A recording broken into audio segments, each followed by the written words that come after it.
انتقام ميت. بسم الله. في ناس بتفتكر ان الموت هو اخر الحكاية، وان اللي بينزل القبر خلاص سكت، لا بيشوف ولا بيسمع ولا ليه حساب مع اللي فوق. بس الحقيقة في اموات مرتاحوش، وفي قبور اتقفلت بس اللي جواها فضل صاحي.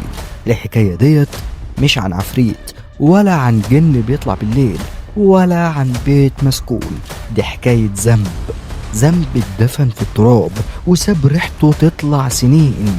حكاية راجل اتغسل ضميره بالجهل، وست دفعت عمرها تمن غلطة ما كانتش غلطتها، وشيخ باع الدين، وصحفي دخل يسمع حكاية فاكتشف ان في حكايات ما ينفعش تتكتب وما ينفعش تتسمع الا لو كنت مستعد تموت بعدها. لو فاكر ان الانتقام بيجيب راحة، استنى تسمع حكاية انتقام ميت، علشان تعرف ان في ناس حتى بعد ما بتموت لسه بتدفع التمن. انا عبد الله السعيد، وانتوا دلوقتي بتسمعوني على قناة حكاوي النسر. يلا بينا بقى نحضر الطقوس اللي احنا متعودين عليها، سماعتك وقهوتك واجهز علشان سهرتك.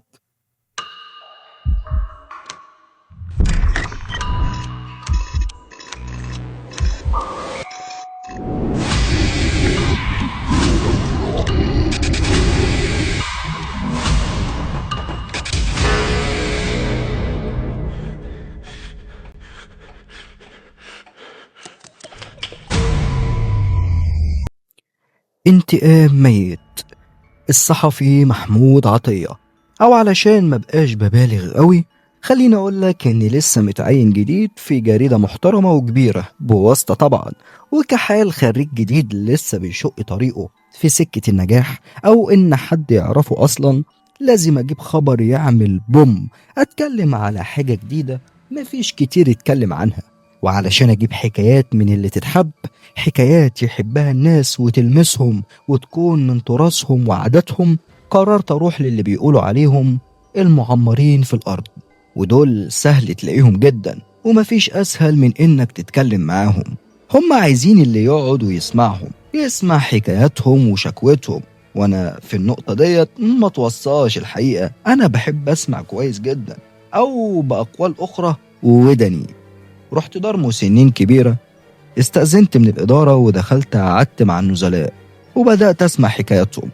وعلشان أقول الحقيقة كانت أغلبها ملهاش لازمة، اللي يتكلم عن رحلة صعوده من الصفر للقمة، واللي تقولك أنا جوزت بناتي ودلوقتي ولادهم بيتعلموا بره، واللي يحكي عن بطولاته مع الجيش والشرطة لما كان عقيد. كلها حكايات لناس مرتاحة ماديا، والحقيقة الناس ديت ما بلاقيش فيهم أي شيء مسلي. وساعات بسأل نفسي، هو أنا لو بقيت غني هل هبقى خزان ملل كده؟ طلعت من الدار خايب الرجا، لكن مش يائس، وفكرت إني أطلع على مكان تاني، مكان أكثر شعبية ويكون برضه مليان عواجيز. وكان المكان قهوة في حي مصر القديمة، أساس التراث وأصله. وزي ما عمل عم نجيب محفوظ لما نزل قعد على القهوة وعزم الكل على مشاريب وسمع حكاياتهم وراح عملها رواية أخدت نوبل، دلوقتي جه عم محمود عطية إنه ياخد ولو مكتب محترم في الجريدة. نزلت قعدت على أول قهوة لقيتها في وشي. هنا بقى لو فضلت أوصف عن كم الشباب والعواجيز اللي قاعدين على القهوة يتكلموا ويضحكوا، حقيقي حسسوني إن البلد كلها متجمعة هنا دلوقتي. اخترت كرسي وقعدت عليه، طلعت التليفون بتاعي وجهزته علشان أسجل، واخترت شخص قاعد لوحده شكله كده يدي إنه في آخر الستينات، وسألته لو سمحت يا أبا الحاج ممكن أتكلم معاك شوية؟ بترحاب شديد لف نفسه وقال لي يا سلام بس كده أأمرني، استنى بس أعدلك نفسي ونتكلم. ها تشرب إيه بس الأول؟ وادي رامز هات له شايك إيه؟ ابتسمت وأنا برد عليه مظبوط يا حاج، واحد وصاية هنا للأستاذ. شاور القهوجي كده على عيونه وقال عناية يا عم سيد واللي منه. لكن ايه الضحكة الحلوة ديت يا عم سيد؟ افتقدناها من سنين، ايه اتجوزت جديد ولا ايه؟ رد عليه الراجل عم سيد ده وهو بيضحك بكل عفوية وجسمه كله بيتهز، ربك بيرزق الفرح لمن يشاء من عباده. لقيت القهوجي رفع ايده وقال له اللهم صل على النبي، ربنا يفتح عليك يا عم الشيخ سيد. قالها ومش هيجيب طلباتنا. بادرت بالكلام وقلت له ماله؟ بيقول لك انت حزين من سنين وبتاع، ايه خير ان شاء الله؟ اخد نفس طويل من الشيشه اللي قدامه وقال هم الدنيا وبلاويها بتخلي الواحد ماشي يجر في بوزه ومش قادر يضحك، بس ربك بيكرم وبيفرجها من عنده ونعم بالله. والله عندك حق، يا مظروف الواحد تتحط فيها واتقفلت من كل ناحيه وتسدد في وشه كل الابواب، وفجاه يجي ربك في يوم وليله يفك الكرب. الحمد لله.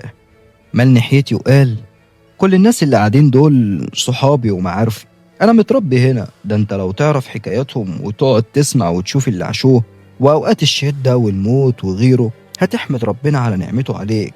دول في قصصهم عبره، دول يخلوا الملحد يؤمن، ومش بعيد يؤمن بوجود اكتر من اله.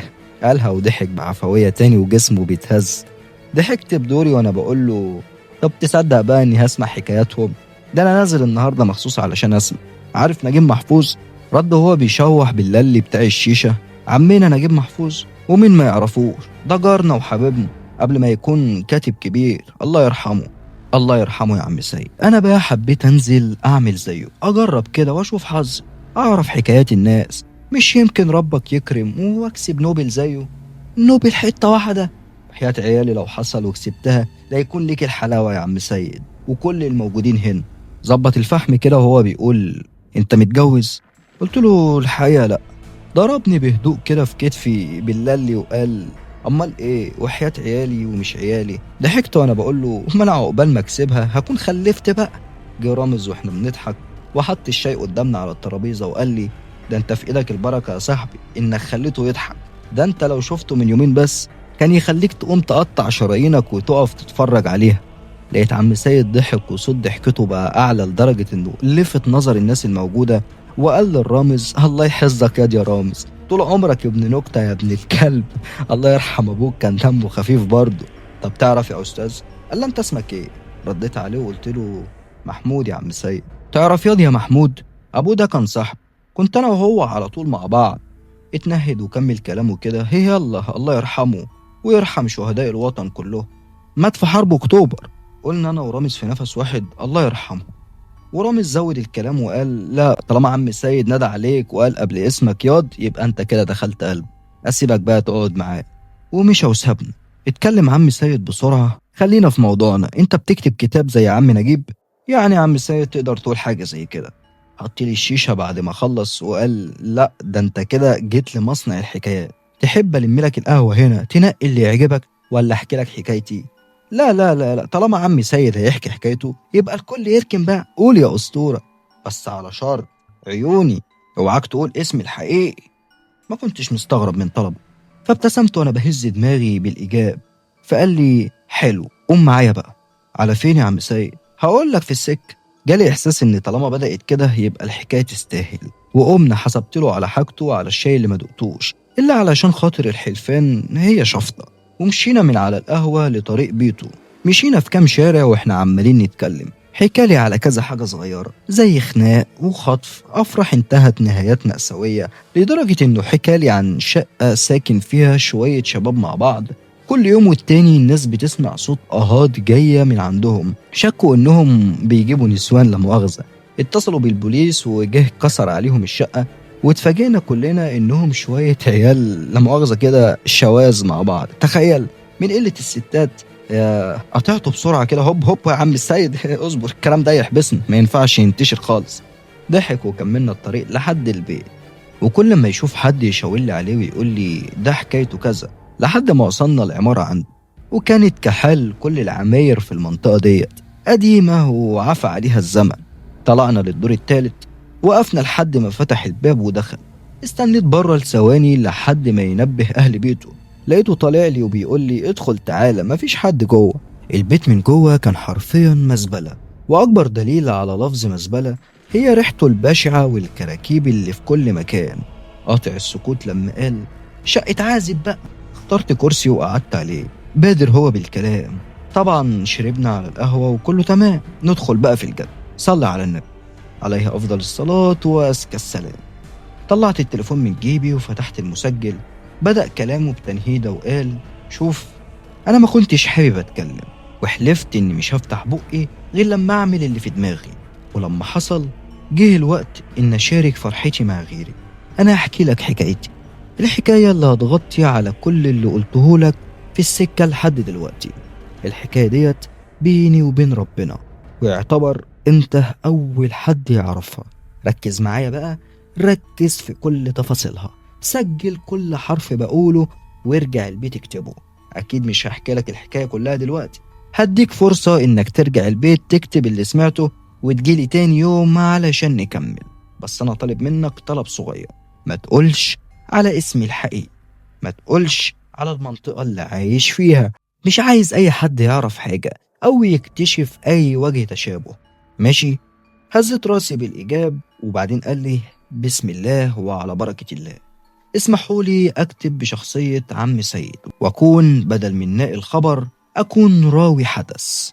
لما كنت شاب صغير اتعرفت على بنت حلوة. أول مرة شفتها ما كانش في جامعة أو كافيه زي بتوع الأيام دي. أول مرة شفتها كانت في الغيط، كنت طالع مع أبويا ساعة العصرية أغدي البهايم، وكانت هي قاعدة تحش برسيم. أول ما عيني جت في عينيها حسيت بحاجة كده، حاجة زي ما تقول غصة في قلبي كده، بس غصة حلوة، بيسموا ده الحب من أول نظرة. هي كمان لما بصت لي معرفتش تودي وشها الناحية تانية وفضلت بصالي. طبعا كأي شاب من شباب الصعيد في وقتها كلمت أبويا إن عايز أخطب بنت فلان الفلاني، فوافق على طول. زمان في الأرياف كانوا يحبوا يجوزوا عيالهم صغيرين علشان أسباب كتير، منها إنهم ما يكونش عرضة للخطيئة أو يكون متحمل مسؤولية ما يطلعش شاب طايش. وفعلا قد كان في ظرف كام شهر كنت أنا وهي في بيت واحد، وعدت السنين ولحد ما كملنا مع بعض 5 سنين. حياتنا كانت سعيدة، المشاكل يدوبك على قد التعود على طبع بعض أو اختلاف في رأي ما، لكن غير كده كنا مبسوطين جدا مع بعض. إلا حاجة واحدة بس، الخلفة. ربنا ما ردش لينا بالخلفة، وبعادات وتقاليد الناس زمان ما رحناش لدكتور. طب ليه؟ لأن ببساطة مراتي ما تتكشفش على رجالة، فاعتمدنا على الطب الشعبي، أعشاب ووصفات كتير، وضعيات أثناء ممارسة العلاقة الحميمة، تغيير جو وتعديل مزاج، لحد ما كان آخر الطريق حاجة واحدة ملهاش تاني، الناس البركة.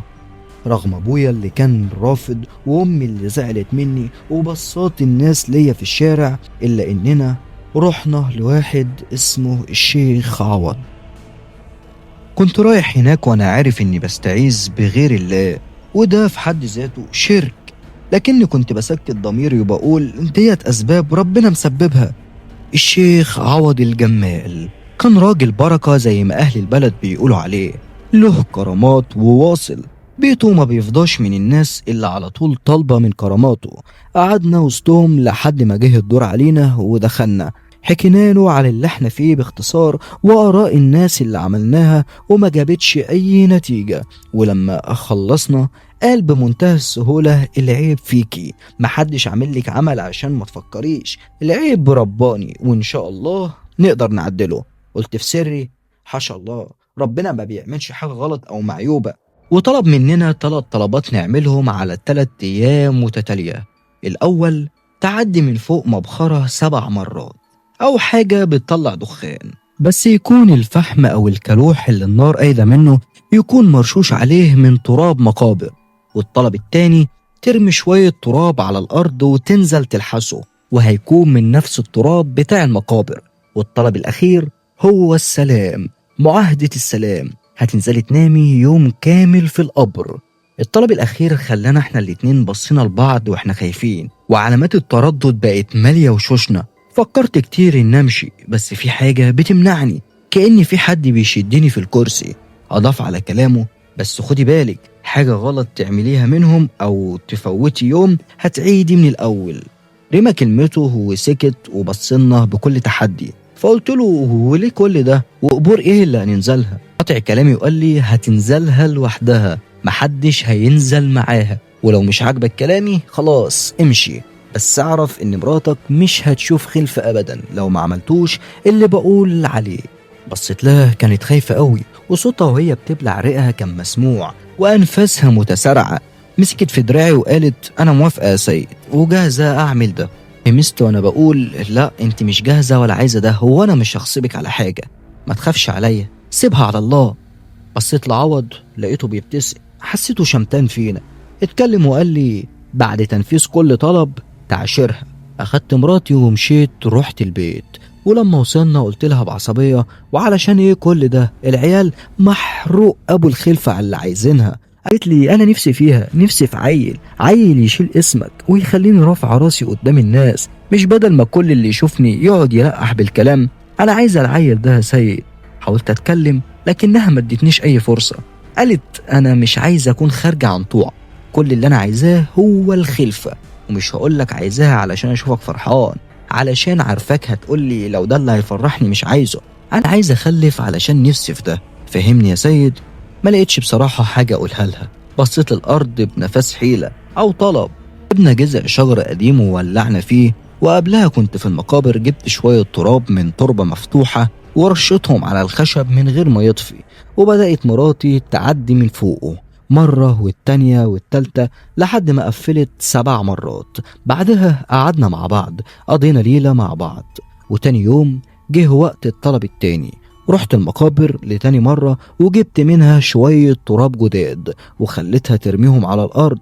بصت للأرض بكل حيلة، نظرة المغلوب على أمره، وقعدت على ركبتها وإيديها ونزلت تلحس التراب. بقيت واقف أبصلها مش عارف أعمل إيه، سامعها بتعيط وبتكح كل شوية وأنا واقف محل سر. يا ترى اللي بعمله ده صح؟ يا ترى ربنا راضي عن ده؟ طب هل بعد كل ده هنخلف فعلا؟ خلصت لحس في الأرض وقامت. حسيتها تعبانة والحزن باين أكتر في عينيها، فقلت لها لو تعبانة خلاص مش مهم نعمل حاجة النهاردة. ردت بكل سرعة ولهفة لا مش تعبانة، وبعدين خلاص ده فاضل حاجة واحدة ونكون خلصنا، مش تعبانة لا يلا. بس أنا شايفها بتكذب، شايف الكذب في كل حاجة فيها، في نظرات عينيها اللي مش عايزة تبصلي، في طريقة كلامها ولهفتها الكدابة. في الأخير قضينا مع بعض الليلة. دلوقتي جه معاد اليوم الأخير، اليوم اللي هيحسم كل حاجة.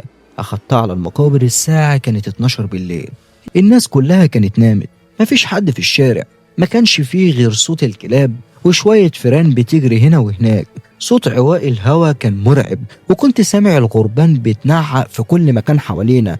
دخلنا وسط التراب، كانت ماسكة فيا بخوف، بتحاول تحس معايا بالأمان، لكن اللي ما تعرفوش إن كنت بتشجع بيها. الراجل مننا بيخاف جدا لما بيكون لوحده، الراجل مننا ما بيحسش بالقوة غير وقت ما يكون بيحرس عرضه، ساعتها فعلا بيحسوا إن قوي، وإن الخوف اللي جواه ده كله يقدر يحوله الجحيم على اللي يقرب من حد يخصه.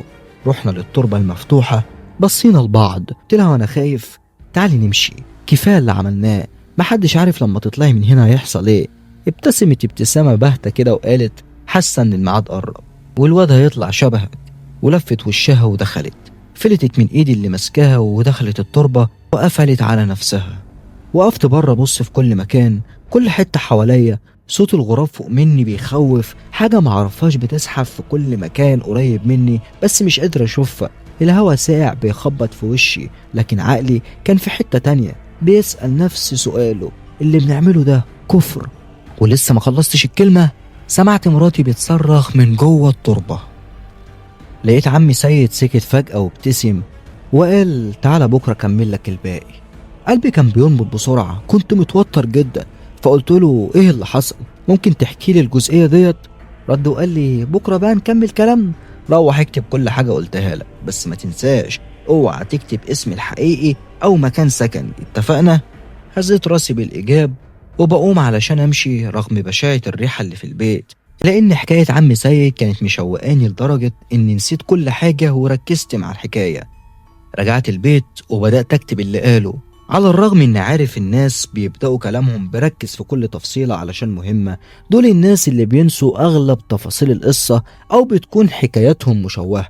قعدت على المكتب وفرغت التسجيل وكتبت كله على الوورد نسخة وعلى الورقة نسخة تانية. الأمر أخد مني وقت حوالي 5 ساعات على فترتين. وتاني يوم رجعت لعم سيد، كنت خايف يكون مات، ما أنا عارف حظي لما الفرصة بتجيلي ما بتستناش لبكرة، لازم تختفي خالص مش تنتقل لغيري علشان معرفش ألاقيها تاني. رحت على القهوة، كان لسه الصبح، رامز كان شغال بيوزع طلبات، القهوة ما كانش عليها ناس كتير زي امبارح بالليل. رحت وسألته على بيت عم سيد فوصف لي العمارة، وبالشبه عرفت أوصل رغم الليل وإني ما كنتش شايف أغلب الطرق، لكن في الآخر وصلت. طلعت وقفت قدام الشقة. جه في بالي كده يكون مش فاكرني مثلا، علشان تكتمل دايرة النحس وتتقفل على العبد لله. خبطت الباب وبعد شوية لقيته فتح لي، بصلي وضيق عينيه شوية. قلت في سري يستر يا رب. لقيت وشه اتهلل وقال لي ازيك يا حود، ادخل تعال. دخلت وراه وانا بقول له خفت تكون نسيتني. وانا خفت تكون طنشت ومش هتيجي تاني يا حود. لا طنشت ايه بس يا عم السيد، ده انا ما صدقت. دخلت وقعدت على الكنبة. دخل هو المطبخ وغاب لي شوية دقايق كده. بصيت حواليا على البيت، الحيطان قديمة والجير واقع من عليها، لونها أصفر عليه شوية بقع سودة. ورغم إن الشبابيك كانت مفتوحة إلا إن الريحة ما اختفتش وكانت ما زالت قوية. فعليت صوتي وأنا بقول مش ناوي تجيب حد ينظف المقبرة ديت يا عم سيد؟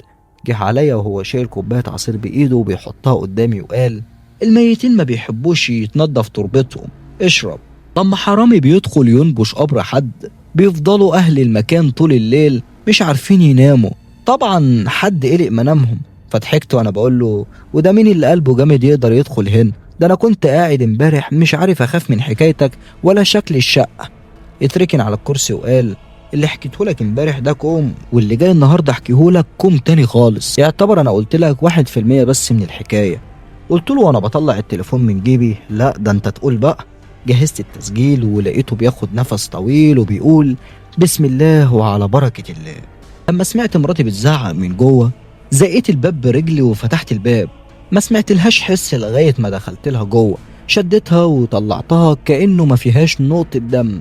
شلتها على دراعاتي وطلعت اجري بيها في البلد، مش عارف اروح لمين، مفيش مستوصف فاتح ولا حد صحي ينجدني. رجعت بيتي، دخلت وحطيتها على السرير.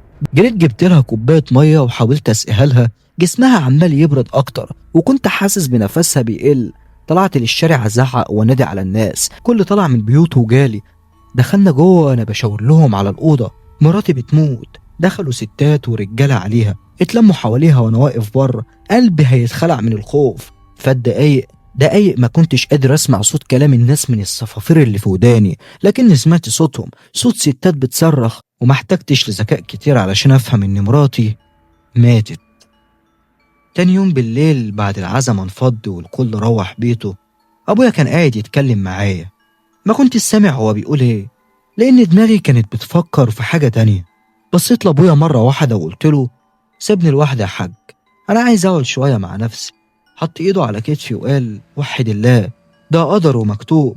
وبيكمل كلامه قمت مقاطعه بشبه حدة كده، ما تخافش مش هعمل في نفسي حاجة، انا بس عايز اقعد لوحدي.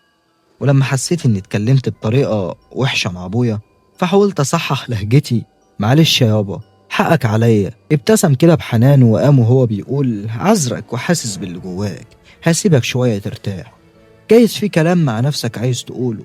واخد امي وخرج وقفل الباب وراه. قمت بسرعة دخلت الزريبة، جبت الفاس الكبير واستنيت بتاع دقيقتين يكون ابويا وامي رجعوا البيت، وطلعت شايل الفاس على كتفي ورحت لبيته، بيت عوض.